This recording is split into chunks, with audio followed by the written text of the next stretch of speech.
Hello and welcome to episode 85 of Gondor Calls for Ale, a Middle-earth strategy battle games podcast. I am your host, Sam Gallagher, and with me in yet another episode is my brother Ben. Hello, listeners and viewers. Thank you for joining us for yet another episode. Yes, and welcome. And we definitely got that in the first try and didn't have to record the intro twice. Nailed it. Big profession over here. Absolutely. You know that's right. Yes. Anyway, Ben, talking of profession and getting it on the first try, we're remembering that the most important segment of any and every Gondor Calls for Ale episode is, of course, the ale. So what are you drinking for this, dare I say, extra special episode? It's never not going to be funny to me. Yes, Sam, for this extra special episode, I have myself a Rott's Ringfinder Lager. Brewed by those who seek, but actually just want to drink instead. Very good. Very good. I like it. Delicious. What about you, Sam? What are you drinking for this episode? Well, Ben, I'm having a Wold Wheat beer, which is as crisp and sharp as a knife to the back. So yes. Delicious. With beers are opened and or being drunk, and podcasts successfully started. Ben, do you want to tell the listener, remind me how we do this, and what we're talking about in this episode? All right, so this episode we are going to be discussing my attendance to the Defense in the North, which was the Middle-earth event held at Historicon in Lancaster, Pennsylvania. 650 points, 3 games, single day, a nice, quick, fun event. But before we dive into that, we've got a couple of hobby submissions from our community that we're going to check out, and then we're going to get right on into some games. Yeah, so you might say back to the meat and potatoes of Gondor Indeed, Calls yeah. for Ale, our traditional fare here, talking about some battle reports, and as Ben said, first some hobby highlights from some of our Discord members. If you are interested in sharing some of your hobby on the podcast, seeing it pop up on the internet somewhere, or hearing it discussed about if you're a loyal listener, you can join our Discord using the link in the description of wherever you're listening or viewing this episode. Hop on, join our growing community. A lot of awesome people, a lot of cool hobby, and some good discussion there. And then Ben and I are also there, so brings it down a little bit.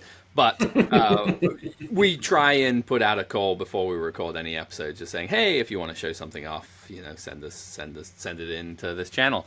So if that sounds entertaining or interesting to you, please consider joining. Yeah. All right, so we're going to dive right into it with some submissions. So these are super cool minis. They're actually used as Crabane proxies. Yeah. In a Wildman army, and I just thought the minis were super cool. It's written in the Discord what game they're from. It's fallen out of my head already.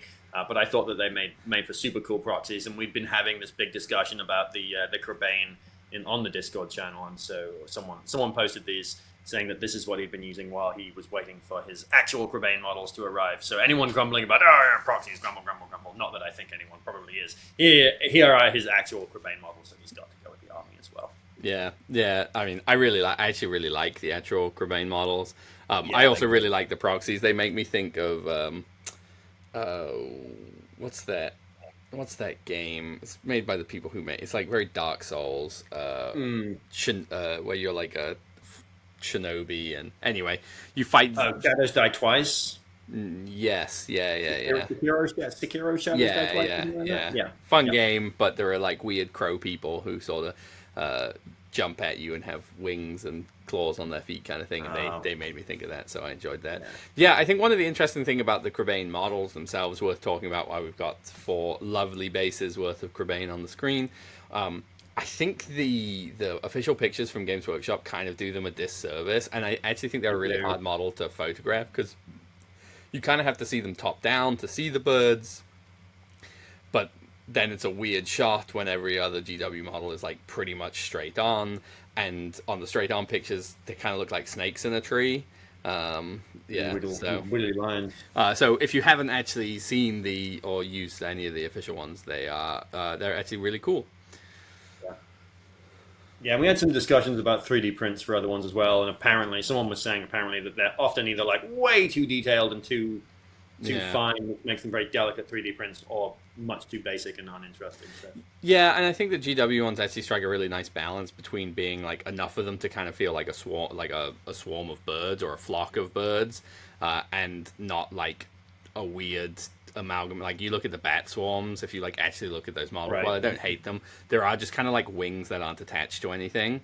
Batnado. Yeah, Batnado. So, kind of hilarious because we have an unopened box of Crebain sitting in the pile of potential. That because I was going to turn 2 boxes into 2 bases, so I could have extra big flocks of birds. A cloud. Yeah, to attempt to hide Saruman behind a little bit better. But ended up, I was like, there's no really easy way to do this. So I think it's maybe we only have 4 total, but it might be 6. Who's to say? Who's to say? I can't remember how Anyway, many. enough of Crebain. Yes. As awesome as now, Oh, onwards into some tiny hobbits. Yeah, I love it. A classic metal Meriadoc Esquire of Rohan. With the eyes done, let's just talk about this. Painting eyes is already a pain in the ass. Painting hobbit eyes is like a step up. Yeah. And Merry and Pippin as Esquire, Rohan, and Guard of the Citadel were both wearing helmets, which is like a step above as well. Yeah. Painting eyes underneath helmets. So I think they're done really, really well. Yeah, no, they look absolutely awesome. Yeah, so there's Merry, there's Peregrine. Yeah, I like the bases as well. It looks like the bases are done on a flagstone kind of base. They look nice. Yep. Yeah. Elven brooch on Pippin looks really good. Yeah. Fantastic, and Bilbo to join them. I think Yeah. this has got so much character. It's such a good model. This classic Bilbo holding the red book and the One Ring. Yeah, and Tyler's really captured the. I don't know. He's good. It looks mischievous. Yeah. It looks like he's up to something. He's smiling about reminiscing about the good times he had with the ring. What do they? In the book they talk about how Bilbo's disappearing. He works his way into Hobbit folklore as like Mad Bilbo or like Bilbo Mad Baggins. Yeah, Mad Baggins who appears or disappears in a puff of smoke. Hilarious. Yeah. Long after the actual events have long been forgotten, he's like this Mad Baggins character who's used to scare children. Mad Baggins will pop out of the hedge and get you. Yeah, so good. Love it. A trio of excellent hobbits. We're just missing the true hero of Middle Earth and Lord of the Rings, which is, of course, Samwise. So probably got to get on that. What about Sam? Yeah. Let's hear more about Sam. We want to see more about Sam as well, that's for sure. All right, Sam. Onwards into the event. Here we have my army list for the event. So as I said earlier, it's 650 points. And I decided to play the Besiegers of the Hornburg because I never do not enjoy playing these guys. It's always a fun time, and I think that the sweet spot to play them, if you want to bring the Snow Troll, which I always do because Shank and Rot and the Snow Troll are my reason to play the Besiegers of the Hornburg, 650 points is the sweet spot for playing that army. That's my theory. So, leading the army, we have Wolf, High Lord of the Hill Tribes, on a horse. In his warband, there are 4 Hill Tribesmen with two-handed weapon, 3 unarmed Hill Tribesmen, 2 Hill Tribesmen with Flaming Brand, and 7 Hill Tribesmen with Spear, and then 1 Crebain. Next, we have General Targ. He's got 5 Hill Tribesmen with bow, 1 unarmed Hill Tribesman, and 6 Hill Tribesmen with spear. Then we have a Hill Tribes Chieftain, who's got 5 Hill Tribesmen with bow and 6 Hill Tribesmen with spear. And finally, Shank, Rot, and the Orc Scavengers. So a total of 46 models and 10 bows. Well, Shank, Rot, the Orc Scavengers, and they bring a Snow Troll for free. They bring the Snow Troll. So. Yeah, no, I like it. I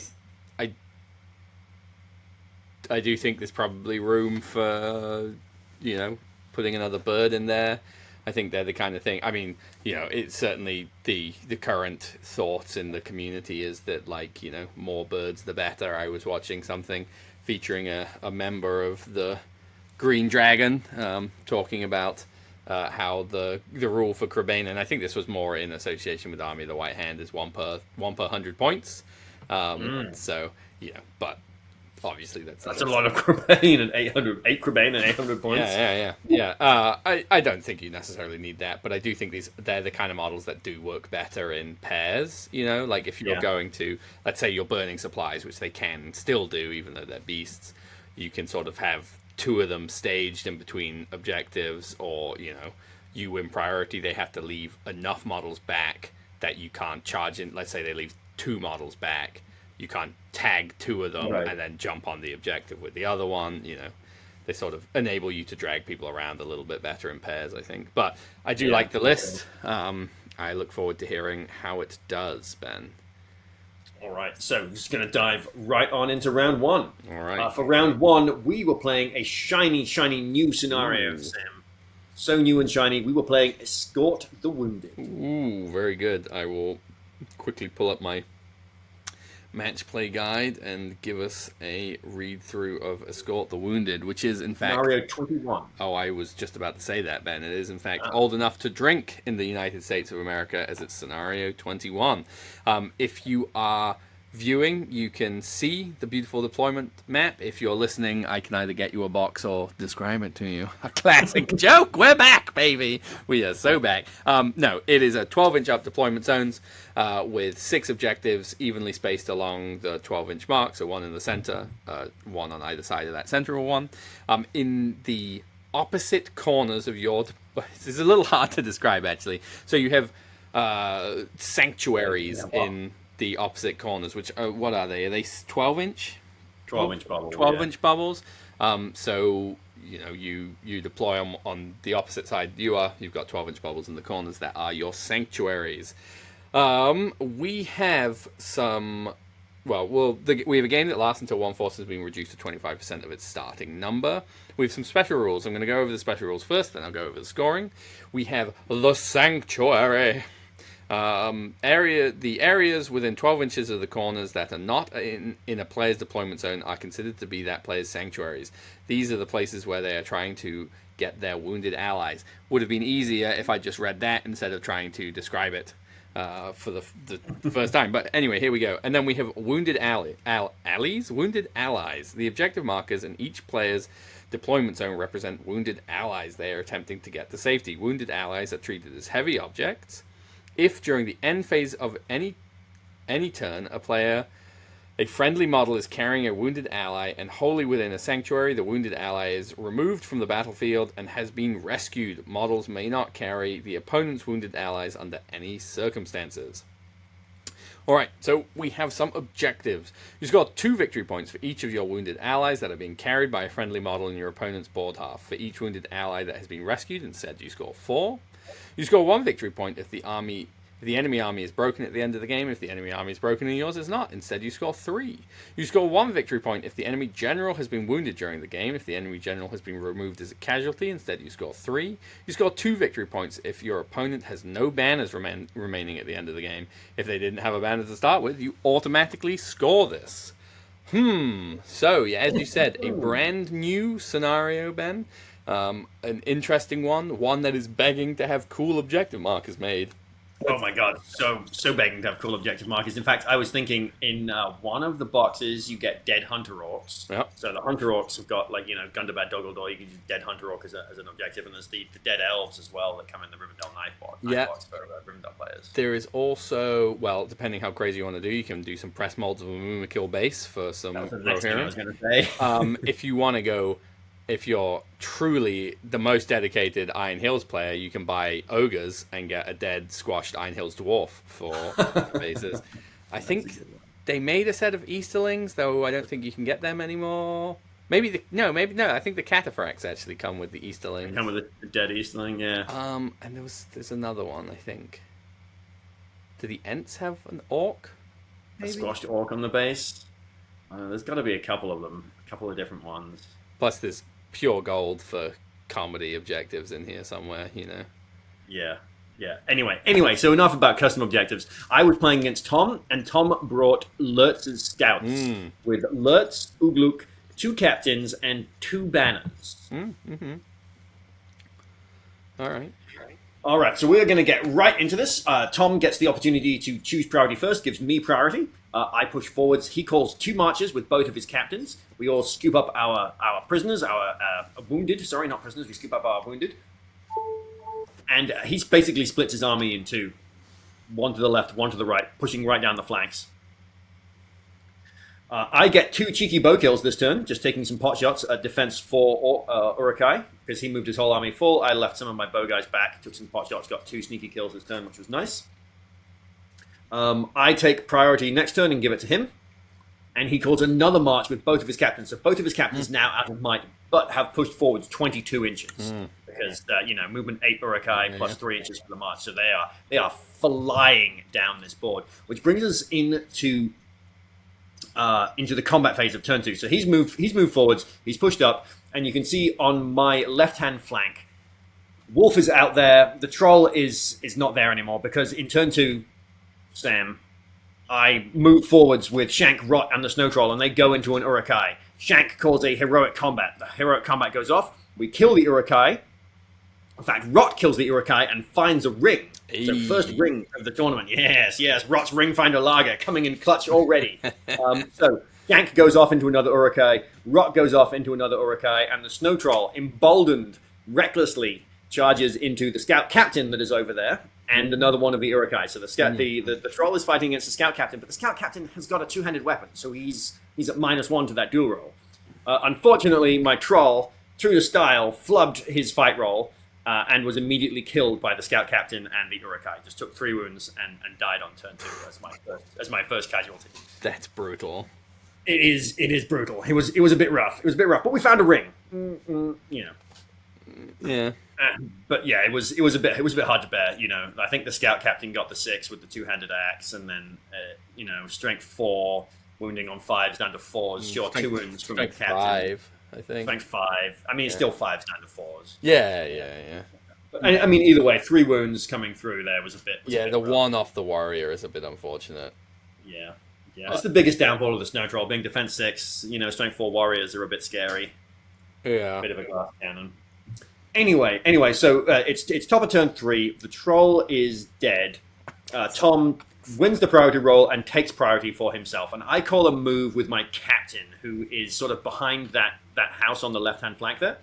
And I definitely should have done a little bit of pre-measuring here. Should have measured where the Uruk-hai who was carrying the wounded on that flank was. And should have called the move with Wolf. Because essentially what happens is I call a move with my captain.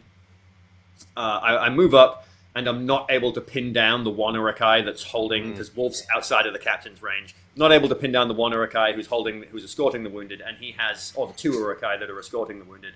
And there is just enough, because they've come forwards 22 inches with their wounded, and they've got another 8 inches, so they can now, they're 24 inches away from. Anyway, they've got enough movement to get into their to escort their wounded off the board, essentially. But I'm looking at it, and I'm seeing Wolf's all the way on the flank, and But you could have. So if Wolf had called the move, then I would have been able to tie down everybody over there. I just wanted to save his might, so to speak. But you could have killed. You could have charged in. You could have backed Wolf up, right, and killed. You may have had to call a heroic combat, but if you killed both of them, the wounded doesn't disappear. Oh my god, I didn't think of that. Right? They have to be carrying it. Yeah. Oh my god, I could have just charged them with Wolf afterwards. Oh, misplayed. Because you have to be carrying it at the end phase of the turn to rescue it. Which is a weird thing, right? Which is worth talking about in this scenario. Because I think technically after you move, you put a heavy object down, so you can actually never be carrying it. But I think the intention of this is obviously that they would be carrying it. Oh man, that's gutting. And you could still definitely have backed up and didn't even need to call the move there with Wolf. Yeah. He may have pinned Wolf, and I would have had to call the heroic combat. Or you looked like maybe the Crabana over there as well. Yeah. You can see. Yeah. Well, this is why it does work doing these things sometimes, because that will probably not be a mistake you. I mean, just learn something new right there. Yeah. So they rescue. Tom manages to rescue one prisoner on that flank. Lurtz is on the other flank with the other captain. They manage to rescue another prisoner on that flank. I completely am uncontesting that flank. We're all just we've grabbed my guys and we're sort of running diagonally across the board with my wounded over here. So in the combat phase, we basically wipe up the rest of that captain's warband. We kill the captain that's over there, and kill another 4 Urukai and take 2 casualties. So far, I killed 5 Urukai last turn. So far, I have killed 11 Urukai and taken 3 casualties, one of whom was my troll, and I already outnumber them. So I mean, like tough to lose the troll, but I've got 46 guys. I think he had 38, so I'm already up by 8 guys or so. So turn 4, I take priority. I keep priority. We don't get any move offs. I'm basically just trying to, at this point, like avoid Lurtz and his clump of guys while pushing towards the middle of the board. And then Ugluk steps out from behind this house. I hadn't been paying attention to where Ugluk was. You can see him in this picture. He's right there next to the banner. He was behind the house. Tom had done the sneaky thing where you sort of move a bunch of orcs behind a house and then you squeeze one of them behind and the other one. So Ugluk was loitering behind the house. And we got into this really bizarre situation where Ugluk couldn't charge me, but I couldn't charge him because I can't move over my own objectives, right? You can't end your turn standing on top of the objective. So we had this like weird sort of standoff on either side of the prisoner. In the combat phase, Shank kills another Urukai and finds a second ring. So ring finder coming in clutch here. We get another 5 kills and only lose 2 more this time. And Tom rescues his third. His third prisoner his third wounded is safely escorted off the board. Turn 5 goes to Tom, and he takes priority, and we get a first move off of the game. Lurtz calls a move, and General Targ calls a move. The move off goes to Lurtz, which is a little bit unfortunate that his warband's getting stuck in behind me, and I'm just like trying to break through Ugluk, and Ugluk is being a stone wall. In the combat phase, I get 4 kills, but take 5 casualties this turn. Lurtz calls its free heroic combat. I think I managed to just wall him off with Hillman, so he couldn't really push forwards, but he got stuck in and got some kills. Next turn goes to me. I take priority and keep priority. We get another move off, this time between Targ and Lurtz. Between Targ and Ugluk. The move off goes to Ugluk. But there's kind of 2... He can't go anywhere. He's kind of stuck. He's bottlenecked in by Hillman. Wolf's coming around the backside of that building. Wolf charges into Ugluk. We get a strike off between Ugluk and Wolf. Wolf strikes to a 1. Ugluk strikes to 9, he's fight 6, goes to +3. Has to spend his last point of might to win that fight though, but is effectively stonewalled me for yet another turn. Turn 7 goes to me. I, by the way, killed 7 Urukai and lost 2 hill tribes on that turn. Brutal. Yeah. It was just, you get them surrounded. Their defense 4 and defense 5 were just dropping like flies. It was ridiculous. I think at this point he's getting pretty close to broken, and I used the Crabane to stonewall Lurtz, so he didn't even get to call his free heroic combat because he's fighting the Crabane instead of doing anything useful, which was awesome to see those coming in. Turn 7, priority goes to me.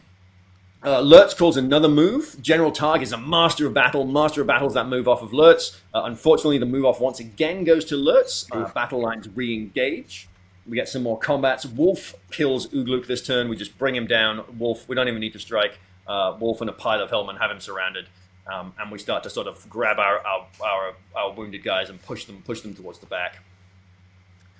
And in the combat phase, Rot finds the 3rd ring of the game. So we're on 3 rings at this point in turn 7, which brings us into turn 8. Which is the final turn of the game. We get another move off between Lurtz and General Targ. Lurtz once again wins the move off, so I lose all 4 of the move offs in this game. And nothing more to say here except for the final combat. I don't have a picture of it. I can't believe I didn't take a picture of it. I think I was... Oh no, I do have a picture of it. Here it is. This is the final combat. It's we saved it till last. We've killed the one or a banner that was over by Ugluk. That banner was brought down by heaps of Hillmen. And there were banner victory points in this game. If you don't have banners remaining, you get 2 victory points. If your opponent has no banners remaining, it's 2 victory points. So we're getting to the final combat. We've got General Targ. The banner bearer is trapped. He doesn't look trapped in this image, but there was another. This was after the game, and we started cleaning up, and then I just needed to take a picture of this. So General Targ, 2 attacks. He's got a spear support. We've got the banner, and I didn't even win the fight. If I'd won the fight and killed the banner, this game would have been a tie. At 12 all. As it was, I lost this one 14-12. But it was a super, super fun game.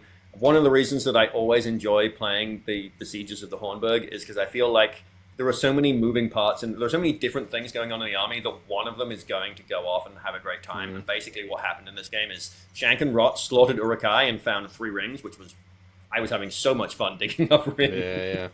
The look on his face after I got the 3rd one was pretty. And then the Hillman just like butchering Urukai was just so much fun. I don't think I've ever broken someone without being broken with the Besiegers of the Hornburg, and that's what happened. Well, alas, it sounds like it could have. I mean, it's a dice game. All dice games could end differently, but Wolf should have fairly easily handled those Urukai on that flank and stopped them from delivering a prisoner. Yeah. That's what we get for not reading the scenario properly. If I had just turned around or heroic combated off the one Urukai I was fighting, oh well, shoulda, woulda, coulda. Yeah, but we learn. Sounds like a good game, a fun time, and super fun.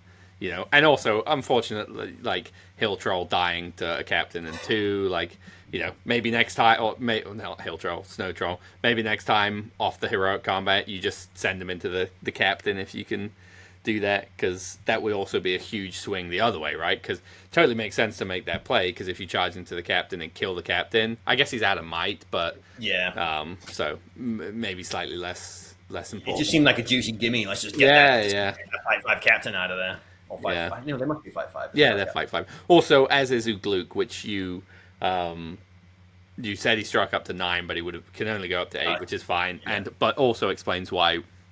When he's out of might, Wolf doesn't need to strike because Wolf is a higher fight, so you've got a bunch of dice just looking for the 6. Disappointing for Ugluk. I remember actually saying that during the game. Disappointing he's only 5/5. But yeah, I mean Lurtz has always been the fight 6 Urukai, and when the rest of the armies fight 4 with shield wall, except the scouts don't have that. It's alas the Isengard is not.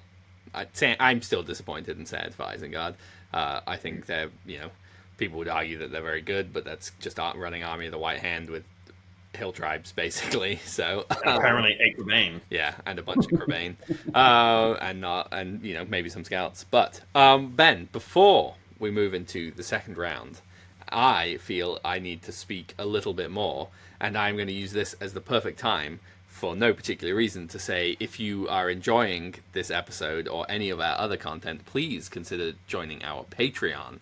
It is what helps keep the lights on at Gondor Calls for Ale, helps us attend these silly events, record silly battle reports, and generally waffle on about other subjects, all manner of things. Silly or otherwise. Yeah, you can join at a various number of tiers. You can get some sweet custom Gondor Calls for Ale dice. You can join our monthly hobby hangs, and you can get access to, I think we're now at 19 half-pint episodes, which some of them are full hour-long episodes, some of them are about 20 to 30 minutes. So if you want to hear more of these dulcet tones, definitely consider checking out the Patreon. Got it in there. Well, got it in there. Thank you, Sam, which will bring us on to round 2. Round 2, where I was playing against the Depths of Moria in a game of Breakthrough. I will. So I didn't write down the scenario number for Breakthrough. I should say, too, while you look it up, Sam, that this tournament is utilizing the new veto system, which is the same as the old veto system, but there are 4 scenarios in each pool, so both players roll a dice. Player who rolls lowest gets rid of one scenario. Player that rolls highest gets rid of another scenario, and then we roll a d6, 1, 2, 3. We play the remaining scenario. 4, 5, 6. We play the other one. I don't understand. Why not at least try it? Anyway, I have found Breakthrough, Ben. It is scenario number 8. Once again, if you're viewing, you can see the beautiful map. Ben has used the correct one.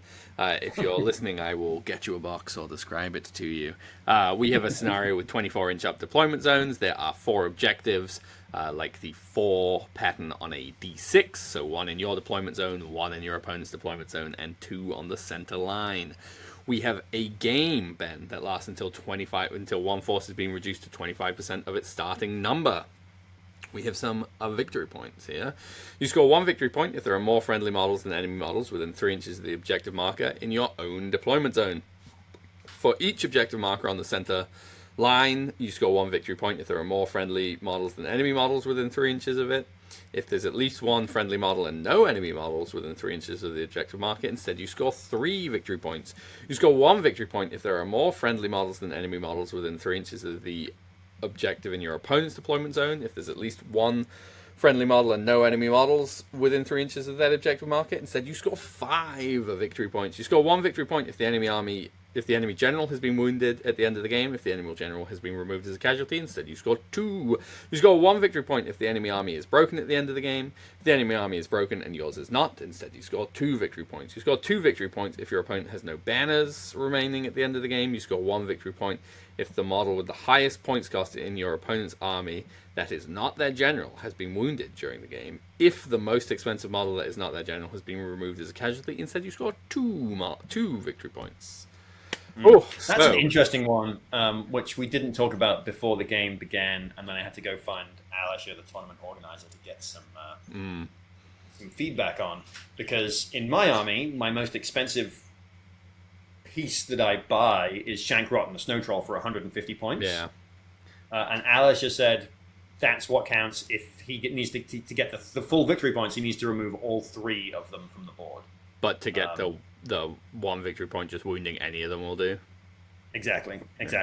And so his most expensive model, though, is also a bit weird because he's got 2 Goblin Captains who are both the same points cost. Mm-hmm.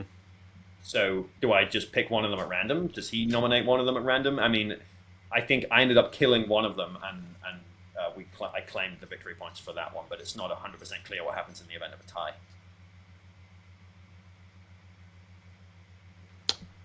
Yeah. Anyway. Yeah. I mean, this is certainly something we had a discussion on our monthly hobby hang, which this would be the perfect time to plug the Patreon, but I've already done that. But we did have an interesting discussion about it, and like what happens if your opponent is playing Tom Bombadil and you can't actually kill or interact with him. You can get rid of him, so you could score it. I guess you could never score 1 victory point. It would be 2 or nothing. Yeah, so some interesting questions. We should be getting an FAQ soonish, I guess. Yeah. So hopefully they will be answered. But let's get into the game. Ben, Depths of Moria, Boo, Hiss, Balrog. Looks like at least one Prowler and a bunch of 2 captains, you said, and a bunch of goblins, I assume? Yeah, there were, I don't know, maybe 10 Prowlers. Mm-hmm. There were like 3 here and 3 there. Got a surprising number of, or maybe you shouldn't be surprised, Strength 3 throwing weapons against Defense 3 guys get kills. That's the besiegers for you. Yeah. So I take first turn priority, and I should say that I've got 4 warbands. He's got 3 warbands, and so I deployed a warband first. I deployed the Snow Troll, and I deployed it in the back of the board, in the middle backfield, waiting to see what went down next. He deployed a captain on a flank. I deployed a captain on a flank. He deployed another captain on a flank. I think I put down Targ on the opposite flank from my first captain. Then he put down the Balrog, and then I put down Wolf basically as far away from he put down the Balrog in the middle of the board on the 24-inch line. And then I put that Wolf down as far away from the Balrog as I possibly could. So you can see here's the deployment line. The Balrog I said was in the middle. It's not actually in the middle. It's off to the left-hand side a little bit. So I've got my captain on the left, Wolf and Targ on the right, and the Troll is actually this terrain piece that's closest to the camera here in my deployment zone. It's got an archway in it, and the Troll is hanging out in the archway under the bridge. He's a bridge troll right now. Fair enough. So we're going to get right on into it. We of course get blood right off the bat. I've got an opportunity here to annihilate a whole warband with Wolf and Targ. There's a captain right in front of Wolf and Targ. So Wolf goes into combat. Targ goes in. We get stuck in. Wolf biffs his roll. He's surrounded and trapped by goblins. Biffs his roll. Has to spend a point of might to not take a bunch of wounds because they get +1 to wound against when they outnumber you. Anyway, Wolf's defense 5. He didn't want to lose that fight, so Wolf has to spend a point of might to win the fight here. But we do just kill a goblin captain right off the bat, so that's pretty nice. We take 3 casualties this turn, some to throwing weapons. The Balrog lashing his whip around. I believe, because I took priority here, my captain on the flank near the Balrog just ran the hell away from the Balrog. Thinking about it, I should have maybe contemplated throwing 1 random Hillman into the Balrog, because he can biff that heroic combat, and it can stonewall him. But, whatever. I didn't. So the Balrog starts, making his way towards Wolf and Targ. Austin takes turn 2 priority. And we get stuck into it. I think the Balrog gets into some Hillman. I kill 7 goblins this turn and take 9 casualties in return. So that's not great. I should say too that in this mission on this board, the Crabane was awesome. You can see where it's sitting right now. It's just sitting up on the second story of this walkway where nobody can get it. And it's from where it's sitting, it's within threat range of 2 objectives. And, so basically I decided what I was going to do with it is sit it until the game looked like it was about to end, and then go score an objective. And that's exactly what I did with it. And it was super, super useful. I mean, I guess the Balrog can get to it, right? Because he moves 8 and then lashes and drags him into combat if he wants. That's true. And arguably the Balrog is tall enough that he could attack the Crebain on top of that as defending at a high ground or something. Is that how that works?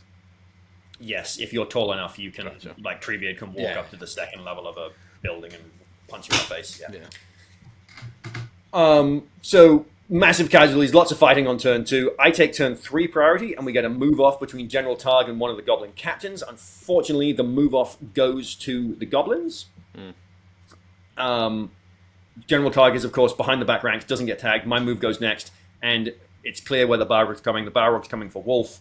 It's the Balrog's like into one hillman next to Wolf. Wolf's been charged by some goblins. So General Targ goes charging into the Balrog in an attempt to save Wolf. That's what we've got here. Burns his last point of might on a heroic defense. I was feeling so cool, Sam. Just calling heroic defenses, feeling cool, and the Balrog just barged. Free heroic combat, just barges. Doesn't need the free heroic combat, obviously, because he's barging instead. Can't use it, right? Right, can't use it because he's intending to barge. Anyway, pushes Targ out of the way, goes right into Wolf, and pulls both 2 points of fate and a single wound off of him. So Wolf's taking a hit there. That's a bit unfortunate. I take the next turn priority. We get another fight off we get another move off between the captain and this time it's Wolf, because Targ is out of might. The move goes once again to the Goblin captain, so I've now lost 6 move offs in a row in this event. Haven't won a move off yet. That's okay. Captain gets the move. The Balrog is not able to get into Wolf this turn. He is able to get into Targ, though. The Balrog kills Targ this turn. Out on the other flank, my captain's warband is being swarmed by goblins, slowly getting whittled down. Shank and Rot and the Snow Troll are making their way out there, but have not yet got stuck in. Wolf decides to call a heroic combat this turn, just to try and get away from the Balrog. I think he gets a couple of kills, doesn't really get that far away from the Balrog. Not a whole lot to say this turn, except the death of Targ to the Balrog. Austin takes the next turn, and I call another move. No, Wolf's out of might at this point. And gets set ablaze last turn. Wolf gets set ablaze last turn. That's right. Anyway, Austin takes priority for turn 5. Balrog charges into Wolf. Over on the other flank, I call a move with Shank. We're going to try and get some action in the Troll, having hid from the Balrog on turn 1. Been my dummy warband deployment, hasn't done anything yet. Troll, Shank, and Rot charge into combat with some goblins. Wolf decides to call a heroic challenge against the Balrog because he's screwed. He's been set ablaze. His horse is burning to death.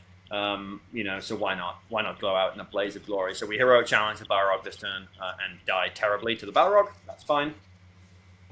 However, Sam, back to Shank, Rot, and the Snow Troll. Shank and Rot are both fighting goblins, and they both win their fights against goblins. And wouldn't you know it, both of those goblins are married because Shank and Rot find 2 rings, 1 each. Oh, that's awesome. Amazing. Unfortunately, the Snow Troll, true to character, biffs his combat and takes a wound from a random goblin, which is very, very important here. This turn, I stopped tallying my casualties at this point. I just sort of lost track, but the game ends. I've been quartered at the end of the turn. He has got goblins near my back objective. I've got 1 hill tribesman and the Crebain near his back objective, so we've both broken through. The Balrog has completely swarmed the objective over by where Wolf and Targ were, somewhat unsurprisingly. Dominant 10. I think I randomly had 1 hill tribesman contesting it, and then the Snow Troll, my captain, Shank and Rot, go score the other flank objective. I've got 2 rings. No one's got any banners. The game comes down to a loss because my troll took a wound. If my troll had been unwounded, it would have been a 12-all tie. Oh my god, that's brutal. Yeah. Super fun game. Like I said earlier, we weren't clear as to whether I should get points for killing the captain or not. Austin gave me the points for killing the captain. Because both captains are the same points value. I only got 1 of them. How does that work? Either way, great to essentially I mean, I saw the Balrog and was like, I'm screwed. There's no way. And then to almost get to be like spitting distance from a tie, Yeah. felt really good. Yeah, I mean, I think the other way to do it right is just to stick everything possible in front of the Balrog and send in like Wolf, the Snow Troll, as many hill tribes as you can get in there. Get behind, drop a Crebain behind the lines, even if you don't charge it, just to trap it and go roll the 6, or you're gonna probably. I mean, because the Snow Troll gets +1 to wound when he charges. Plus one attack. I can enrage it to make it fearless and reroll failed wounds. Yeah, so you do that. Wolf gets some bonus for fighting heroes, right? Yeah, reroll ones when making strikes. Not He gets a banner reroll for fighting heroes in so the duel. not the best, but maybe even does he have strength? Maybe you call a strength with him. No, but you could call a strength with Rot and Shank a two-hand with his Orcish Halberd. Yeah, so you just pile in and then use a wall of ablative hill tribesmen to screen off as many goblins as possible. Obviously, that requires going first and passing some courage tests, but yeah, it would be another way to play it. Go for the big positive swing and just hope that they don't get the 6. Because kind of if they don't. My tactic of dying fast enough and then being on the objectives was surprisingly Yeah, no, I mean, that's definitely the way to go too as well. I mean, because the Balrog, while it's dominant tank, can only take one objective, and if you just have a Hill Tribes dude kicking around, like if you can, that, which is another argument for multiple Crebain, right? Because they're really easy to be like, well, this is probably the turn the game's going to end. I'm going to zip on to contest a million of, like, they can just be in a clump in the middle, and it's either they're taking objectives or they're contesting objectives, and at least cutting down the points that your opponent gets. But, yeah, I did get really lucky with the Crebain. I passed 2 courage tests. They are only courage 8+, so they can just vanish at the end of the game. Yeah. Well, it sounds like you certainly played it as well as can be, and the Balrog I think is a very tough thing. But yeah, it sounds like Shank and Rot. Yeah, these two guys, Sam. At this point, they're Olympians. They've got 5 rings. So good. And a perfect point to mention, Ben, if you too want to have your Shank and Rot become Olympians and claim 5 rings, then you should look no further than the official sponsor of Gondor Calls for Ale. That's right, Ben, the Baron of Dice, who makes beautifully hand-swirled resin dice with 0 microbubbles, and Gondor Calls for Ale, guaranteed to roll 6s, at least some of the time. If you want to get any sets of these awesome dice that have specific designs for the Middle-earth strategy battle game, you can look no further than the link of the description wherever you're listening to or viewing this episode. You can also use the promo code capital G, capital C, capital A to get a nice discount on that order. It helps us out. It helps the Baron out. Definitely consider checking it out. Nailed it. Yeah, nailed it. And this is the die that I use to roll for the rings. It's the 1 ring die that I have. And makes sense. They found some rings, Sam. What does Mordor want with rings? We don't know. What does Mordor want with rings? You got to check them before you eat them. That's all I'm going to say. Yeah. It's also important with Shank and Rot to, if you ever play Merry or Pippin, to kill them, because there can only be one. Ben. There can only be one. All right, Sam, that brings us on into round 3, where I was playing against Cody, friend of the podcast, phenomenal painter. We were playing Hold Ground. Hold Ground. Which is scenario 3? It is, in fact, scenario 3. A classic scenario. A scenario that has been played for many months while we wait for the new match play guide. A scenario, Ben, with a beautiful deployment map up on the screen that if you are viewing, you can see it. If you're listening, you've guessed it. It's box time. It is a Maelstrom of Battle scenario, so no deployment zones. There is 1 objective in the center of the board. I think that's it for objectives. We have a game that lasts until 1 force has been broken, and then it may suddenly end on a 1 or a 2. We have some victory points. You score 1 victory point if your opponent has more models within 6 inches of the center objective. If you have more models than within 6 inches of the center objective than your opponent. If you have twice as many, you score 8. If you have 3 times as many, you score 12. You have 2 and you're the only player to have models within 6. So 3 times as many or only only person. You score 1 victory point if the enemy general has been wounded at the end of the game. If they've been killed, you score 3. You score 1 victory point if the enemy army is broken at the end of the game. If the enemy army is broken and yours is not, instead you score 3. You score 2 victory points if your opponent has no banners at the end of the game. Interesting, Ben. 3 for 3 banner scenarios here. Yeah, I know. And we were using Longshanks as our organizing system, and Longshanks once again dumped me on the table that I'd already played on. So I battled the Balrog here, and now I was here to fight some elves. For Cody had brought Lothlorien. Oh, interesting. Yeah, Galadriel, Rumil, and Orifin. Ben, tell me, where was Gandalf? For I much desired to speak with him. I saw your look of confusion there for a minute. Worth it. Well timed. Oh, such a good line. The way he says it. But don't Tell me, where was Gandalf? So very good. much because I can speak with him. All right. Enough of that nonsense. So we were obviously both on 2 losses at this point. Both here for a good time, for a fun time. We were playing a Maelstrom mission, but we had a gentleman's agreement not to make anyone walk around the table. I like it. So I won the roll off for turn 1 and gave Cody priority like a real asshole, like you do. Galadriel rolled a 4 and walked onto the board. Orifin rolled a 5 and came in on the like adjacent table corner. And Rumil rolled a 2, so I put him in the table corner, sort of nearest to Galadriel. I think Rumil's warband is the one in the top right of this image. Cool. Wolf comes in on a 4, and walked in right on the board. General Targ rolls a 2, so Cody put him in a corner, just like I had with Rumil, and Shank rolls a 4 as well, and my captain rolls a 6 and comes on wherever he likes. So pretty nice, easy Maelstrom deployment for everyone. We just push forward. I'm gonna jump in, man, partially because I love the sound of my own voice, and partially because we have to discuss. Did you roll them in the order that you have said? No, Okay. no. I rolled. It was Wolf, Targ, my captain, then Shank and Rot the Troll. I think you want to roll Shank and Rot and the Troll first. Probably you Because do, they've the least might to spend, and they're the smallest warband. So that way you roll them, and if your opponent gets to pick, you're like, okay, well, if I really don't want them to die, I then roll the warbands with more might, and I can might that up to surround them. They actually have the same amount of might to spend, but I agree, you don't really necessarily want to be spending Shank's might on. He is 2. He's got 2. Oh, gotcha. And then Rot got 1. Right, so well, you can't spend Rots because Shank... You can't spend Rots on that. Yeah, no, fair enough, but I think you care about them a little bit more than you probably do a random one. No, you're right. I think I probably just defaulted to rolling my army general first, because that's the yeah. way I generally do it, and then I rolled through the dun landings and then... Generally do it? Ah! Yeah, no, I agree. I just think, No, it's a very good point. Worth pointing out. And I clearly need to work on my troll skills, because troll is... You got to pay the troll. Anyway, I have derailed you and talked long enough. Let's get into this game. Yeah. All right, so that was turn 1. We move on to the board. Turn 2, we both push forwards. I've got 2 kills marked down. I can't imagine that I was taking bow shots, but maybe I must have been taking bow shots and got my two sneaky bow kills. Turn 3, nothing happens. We're both pushing forwards. Turn 4, I take priority, give it to Cody. He compels my troll backwards. Troll gets compelled backwards. This is the story of the troll this game. He gets walked backwards and doesn't do very much.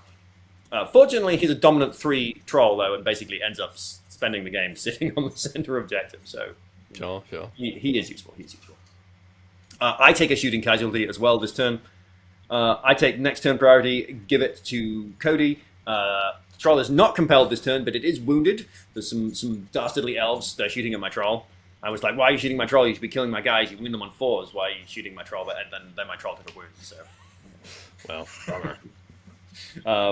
I also inflicted a shooting casualty though. So we've killed 3 elves for a Hillman and a wound on the troll. Now we get into the real thick of it.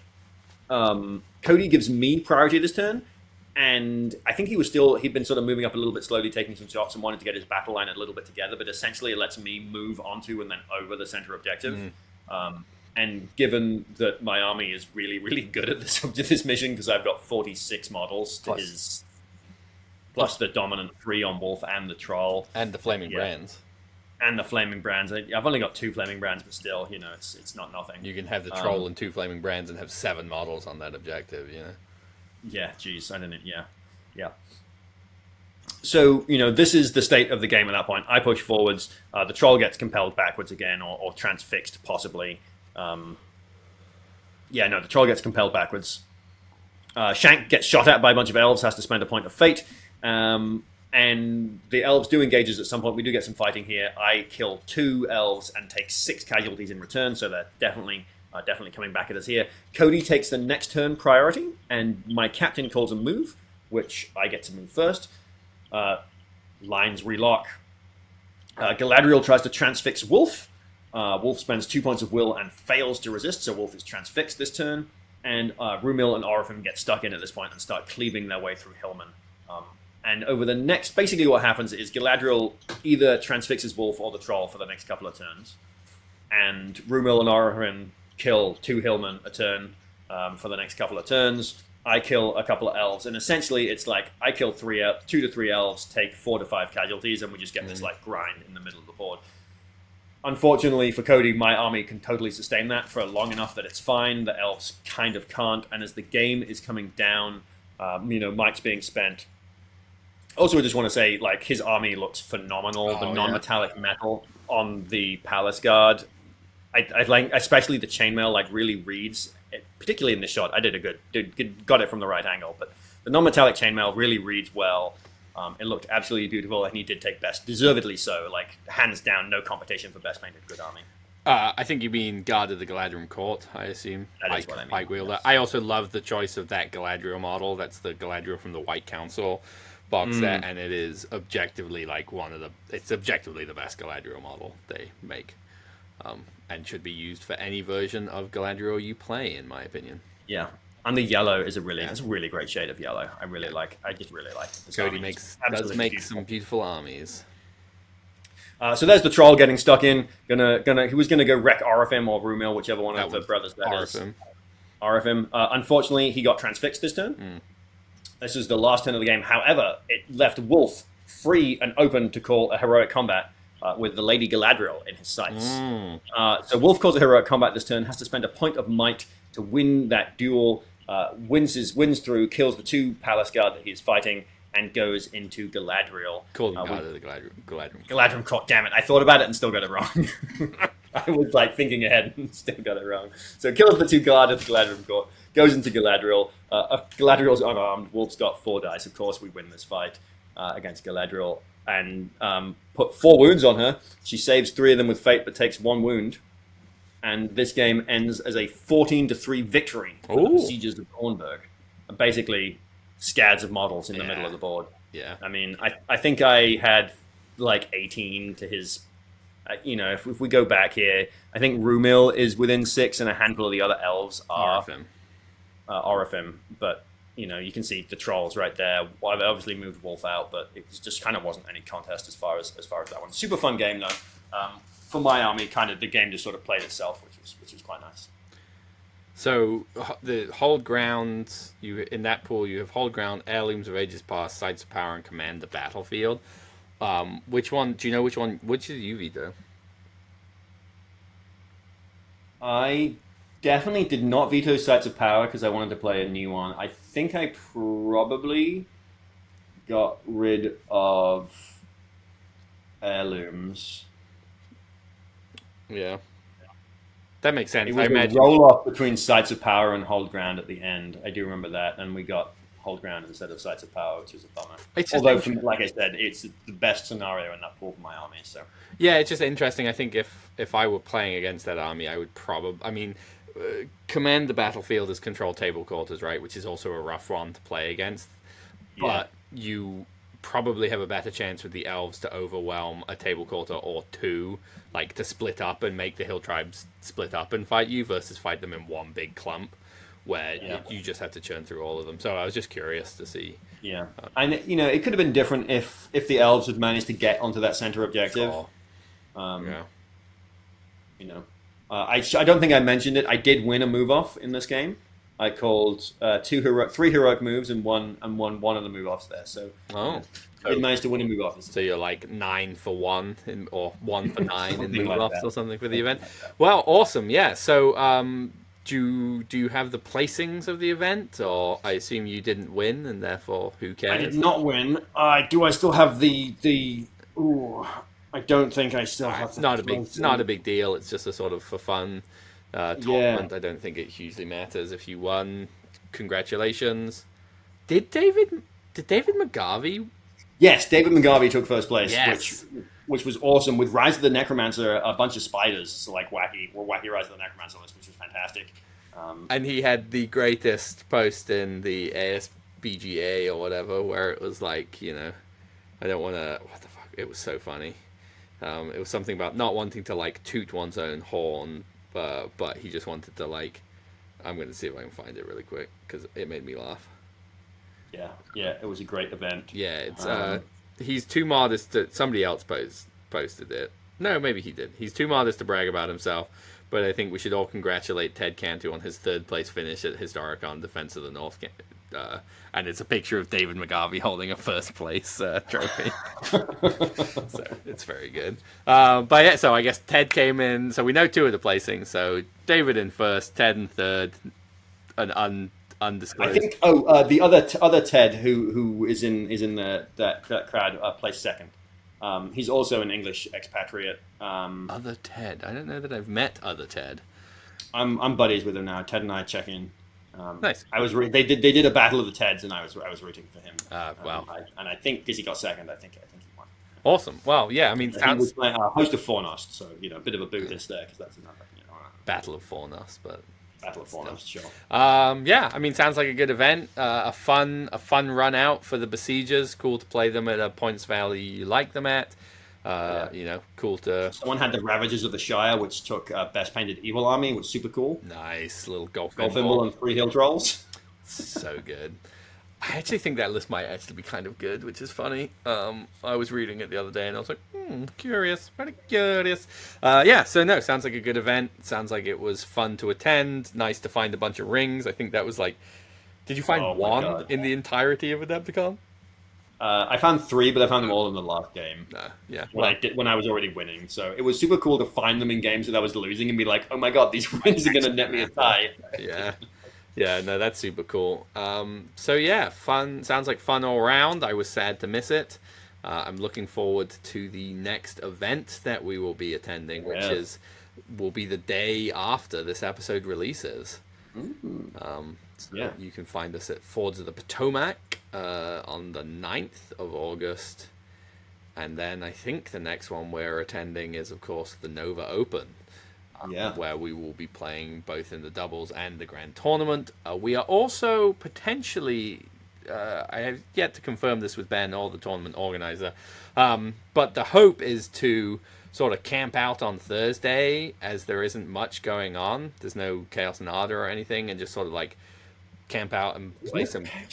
No, not this year. And play some games. So we were sort of thinking about bringing our camera and doing a challenge a Gallagher, and you either get to play Ben and I will be the cameraman, or you can play me and Ben will be the cameraman, and play some silly goofy games on Thursday, and then probably won't do much editing to them, but throw them up on the tubes of you. So if that strikes your fancy, definitely come by, say hi, and or send us a message if that's something that you're interested in. Send us a message on Instagram, Facebook, kind of wherever, and we will let you know once I confirm whether we're allowed to do that or not. So, yeah, it sounds great to me, and I'm sure Devin will go for it. So. Yeah, I can't. A soft yes. It's happening. A soft yes. Yeah, I can't see a reason of him saying no. It's basically like him. He would be saying no. You can't play on the tables because I don't think has any care or control as to whether we do or do not record stuff. That's more on ourselves and people who don't mind being recorded. So, I think Ben, unless there's anything else you wish to say or impart your wisdom. No, short and sweet episode, that one. Well, it's still an hour, but certainly shorter than the last couple. So yeah, we hope you've enjoyed this episode. If you haven't checked them out, please consider checking out our battle reports. They've been a lot of fun to make, and seem to be getting fairly good feedback on those. And we'll be back in 2 short weeks with another podcast episode. Thank you for listening to Gondor Calls for Ale. We hope you have enjoyed this episode. We, at Gondor Calls for Ale, are officially sponsored by the Baron of Dice, the producer of premium wargaming dice. These beautifully hand-swirled resin dice have no micro bubbles and are therefore perfectly balanced. With over 3,000 variants and unique designs, nearly every tabletop gaming system is represented. So check out the description of this episode for a link and a discount code. Go buy yourself some new dice and let the good times roll. We at Gondor Calls for Ale are not associated with Games Workshop, New Line Cinema, or the Tolkien Estate. We hope we have not misrepresented or offended anyone. These recordings are strictly recollections of games we've played and are not commentaries on the character or competence of our opponents.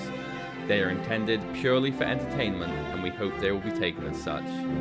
You can find us on Patreon, see the link in the description. Supporting Gondor Calls for Ale there helps us continue to produce these episodes. You can find us on Instagram at Gondor_calls_for_ale. Feel free to send us a message there. Or on Facebook as Gondor Calls for Ale, another great place to send us a message. Or you can send us an email at gondorcallsforale@gmail.com. As Boromir, Captain of the White Tower, once said, remember today, listener, today this episode was good.